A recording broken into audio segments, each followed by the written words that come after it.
નમસ્કાર મિત્રો, આજે આપણે જે ટોપિક શીખવાના છે ખૂબ અગત્યનો ટોપિક છે। આજ સુધીની કોઈ પણ એવી એક્ઝામ નથી કે એમાં આવો ટોપિક નથી આવ્યો। તો આજનો ટોપિક છે એ છે આપણો દિશા અને અંતર।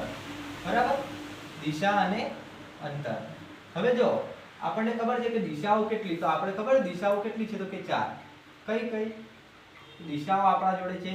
એક તો ઉત્તર,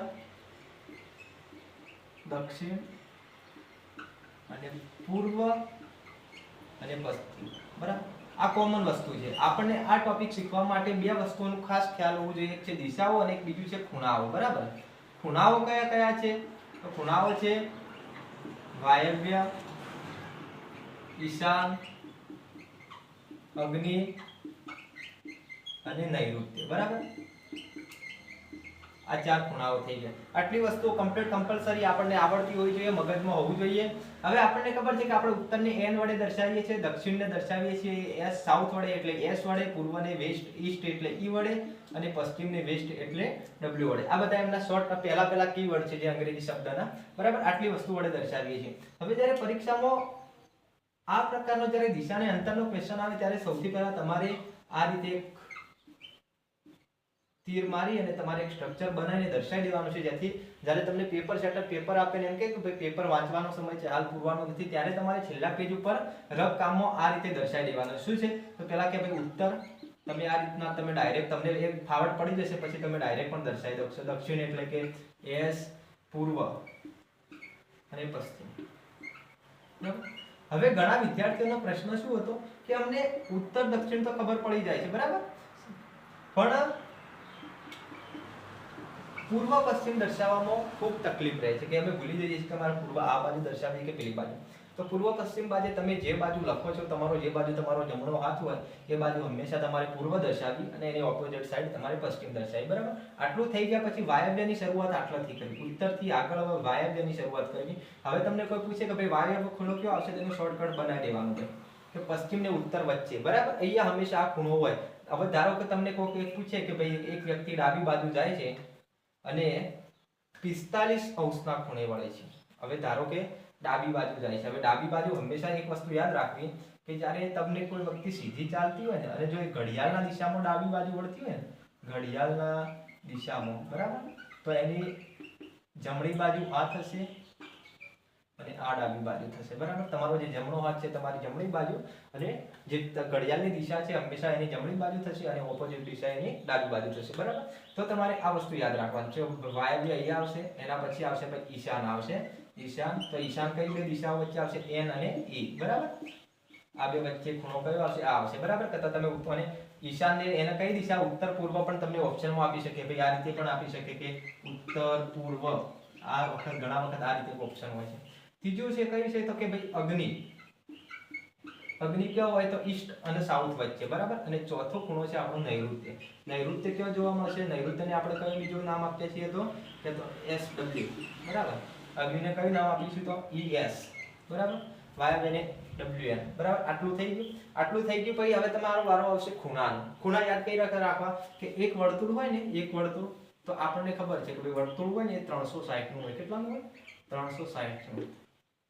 આ જે આખો ખૂણો હોય ને એ કેટલાનો હોય? તો કે સીધો ખૂણો આવે એટલે 180 આવે, કાટ ખૂણો બને તો 90 નો બને। બરાબર, આટલી વસ્તુ યાદ રાખવાની।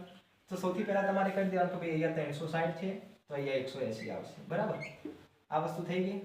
અહીંયા કેટલા છે?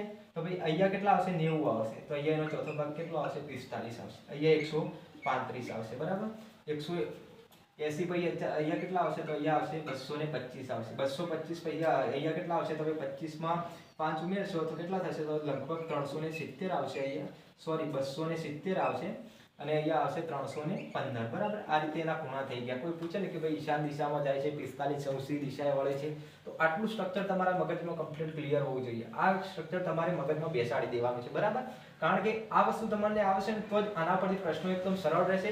એટલે જ્યારે પણ તમને પેપર સેટર પહેલા કીધું એમ કે જ્યારે પણ તમને વાંચવા માટે સમય મળે ત્યારે તમારે છેલ્લા પેજ પર આવું ઉમેરી દેવાય। હવે તમને એમ થશે આ ટોપિક એવું નથી કે નવોદય, NMS કે CET એક્ઝામ માટે જ ઉપયોગી છે। આ તમે લગભગ PSI આપશો, તલાટી આપશો અથવા તો ક્લાર્કની આપશો, કોઈ બી એક્ઝામ હશે કોમ્પિટિટિવ એક્ઝામ, એમાં મિનિમમ 1 થી 2 માર્ક્સના ક્વેશ્ચન આમાંથી હોય છે કે તો એમાં અંતર પૂછે છે કે 5 આ રીતે કે 5 મીટર આમ જાય છે, 5 મીટર આ બાજુ જાય છે, તો વચ્ચે અંતર કેટલું હતું કે ભાઈ 5 મીટર આ બાજુ ગયા, 5 મીટર આ બાજુ ગયા. હવે E થી C સુધીનું અંતર કેટલું હતું, બરાબર. તો અહીંયા પાયથાગોરસ પ્રમેય તમે લાગી શકો કે ભાઈ AB² બરાબર AC પાયા બરાબર વેધનો સ્ક્વેર બરાબર કે AB² બરાબર AC² + AB². આ રીતે તમે કરી શકો. હવે આના પરથી આપણે દાખલા કઈ રીતના પૂછાય છે એ જોવાના છે. તો હવે આગળ આપણે આના પરથી દાખલા જોઈએ કે દાખલાઓ કઈ રીતે આવે છે. તો હવે જોઈએ આપણો ક્વેશ્ચન કે પ્રિયાંશ ઉત્તર દિશામાં 6 કિલોમીટર ચાલે છે, પછી તે જમણી તરફ વળી 2 કિલોમીટર ચાલે છે, ફરી તે પોતાની જમણી તરફ વળીને 6 કિલોમીટર ચાલે છે. તો પ્રિયાંશ પોતાના સ્થાનથી કેટલો દૂર હશે, બરાબર. આપણે જોઈએ કે જે વિદ્યાર્થી મિત્રો વિડિયો જોઈએ છે એમાંથી કેટલા વિદ્યાર્થી આનો જવાબ આપી શકે છે, બરાબર. તો ફટાફટ જેને જવાબ આપતો જેને જવાબ આવડે છે એ કોમેન્ટ કરી શકે છે. પણ જો ના આવડતો હોય તો અહીંયા ધ્યાન રાખજો કે આપણે પ્રશ્ન વાંચીએ એ પ્રમાણે જ દર્શાવવાનું છે. કે સૌથી પહેલા મેં તમને કીધું હતું કે ભાઈ આપણે આ રીતે કરી દઈએ છીએ કે અહીંયા ઉત્તર છે, અહીંયા દક્ષિણ છે, અને અહીંયા પૂર્વ છે, અને અહીંયા છે પશ્ચિમ, બરાબર.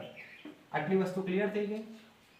પ્રિયાંશ ઉત્તર દિશામાં 6 કિલોમીટર ચાલે. ધારો કે હાલ આપણે આટલે છે ભાઈ પ્રિયાંશ. કોણ છે? પ્રિયાંશ. કઈ દિશામાં ચાલે છે? તો કે ઉત્તર દિશામાં ચાલે છે. કેટલા કિલોમીટર? 6 કિલોમીટર. આ વસ્તુ નક્કી થઈ ગઈ કે ભાઈ 6 કિલોમીટર ચાલે. પછી તે જમણી તરફ, મેં કીધું કે ઘડિયાળની દિશામાં હોય જમણી કહેવાય, એટલે મતલબ કે એની જમણી આ બાજુ ને આ બાજુ ડાબી થશે, બરાબર. આ બાજુ વળીને કેટલા કિલોમીટર કેટલા ચાલે છે? તો કે 2 કિલોમીટર, બરાબર. મતલબ કે અહીંથી એ ચાલશે 2 કિલોમીટર, બરાબર. ફરીથી તે પોતાની જમણી તરફ વળીને 6 કિલોમીટર ચાલે. હવે શું કરે છે? પાછો પોતાની જમણી તરફ. હવે જો ફરીથી આ બાજુ વળશે એટલે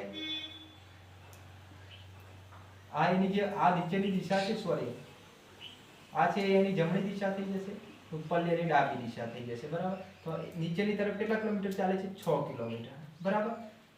તો હવે પ્રિયાંશ પોતાના મૂળ સ્થાનથી કેટલો દૂર હશે? હવે પ્રિયાંશ આટલા આવ્યો છે, બરાબર. હવે પ્રિયાંશ આટલેથી ચાલુ કરી આટલે, તો હવે ઉપરનું અંતર કેટલું છે? તો કે 2 કિલોમીટર. તો અહીંયા નીચેનું અંતર કેટલું હશે? તો કે 2 કિલોમીટર. તો આપણો ઓપ્શન કયો છે? ડી છે આપણો સાચો જવાબ, બરાબર. તો આ રીતે તમારા ક્વેશ્ચન સોલ્વ કરવાના રહેશે. હજી પણ આપણે થોડી સરળતા ખાતર એક બીજું ઉદાહરણ જોઈ લઈએ કે એનાથી તમને અંદાજો આવી જાય કે ક્વેશ્ચન કઈ રીતે પૂછાય છે. હવે જો આપણો બીજો ક્વેશ્ચન કે શિવાની ઉત્તર દિશામાં મુખ રાખીને ઊભી છે, ત્યાંથી શિવાની જમણી બાજુ 8 કિલોમીટર ચાલે છે, ફરીથી પોતાની જમણી તરફ વળીને 8 કિલોમીટર ચાલે છે. તો મૂળ સ્થાનથી શિવાની કઈ દિશામાં છે? હવે તમે જોઈ શકો છો કે અહીંયા ઓપ્શનમાં તમને કોઈ અંતર દેખાતું નથી, બરાબર. ઓપ્શનમાં તમારે કોઈ અંતર દેખાતું નથી, મતલબ કે આપણે અંતરનું અહીંયા કોઈ ખાસ કામ છે નહીં, બરાબર. એટલે કે આપણે જોવાનું છે શું? શિવાનીની દિશા, બરાબર. હવે ધારો કે શિવાની હાલ અહીંયા ઊભી છે. હવે ઉત્તર દિશા ઉપર છે, આ ઉત્તર, આ છે આપણી દક્ષિણ, આ છે પૂર્વ અને આ છે પશ્ચિમ, બરાબર. હવે તમે જોઈ શકો છો કે અહીંયા ખૂણાનો પણ સમાવેશ કર્યો છે, તો આપણે ખૂણા પણ દર્શાવી શકીએ કે ધારો કે અહીંયા ઉત્તર છે, બરાબર. તો આ બાજુ આપણે કીધું હતું કે અહીંયા વાયવ્ય આવશે, અહીંયા આવશે ઈશાન આવશે, અહીંયા અગ્નિ આવશે અને અહીંયા આવશે નૈઋત્ય આવશે, બરાબર. આટલી વસ્તુ થઈ ગઈ. હવે જો શું કીધું છે કે શિવાની ઉત્તર દિશામાં મુખ રાખીને ઊભી છે, ત્યાંથી શિવાની જમણી બાજુ 8 કિલોમીટર ચાલે. ધારો કે અહીંયા ભલે મુખ રાખીને ઊભી, પણ અહીંયાની જમણી બાજુ કઈ થાય? તો આ રહી હતી, બરાબર. તો કેટલા કિલોમીટર ચાલે છે? 8 કિલોમીટર. આપણે હાલ જરૂર નથી પણ દર્શાવે. ફરીથી તે પોતાની જમણી તરફ વળીને 8 કિલોમીટર ચાલે છે, બરાબર. ફરીથી પોતાની જમણી તરફ વળીને કઈ ચાલે છે? 8 કિલોમીટર. તો મૂળ સ્થાનથી શિવાની કઈ દિશામાં હશે, બરાબર. હવે તમે દિશામાં જોઈ શકો કે તમને કઈ આપી? અગ્નિ આપી છે, વાયવ્ય આપી છે, ઉત્તર આપી છે અને પશ્ચિમ આપી છે, બરાબર.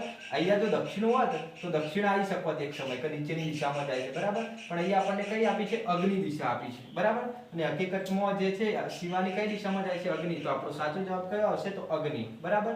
કેટલા મિત્રોને જવાબ સાચો પડે કમેન્ટ કરીને જરૂર બતાવજો કે અમારે આ જવાબ સાચો પડે, બરાબર. હવે આવા ક્વેશ્ચન જોવા માટે ચેનલને સબસ્ક્રાઇબ કરીને વિડીયોને લાઈક કરી દો. Thank you.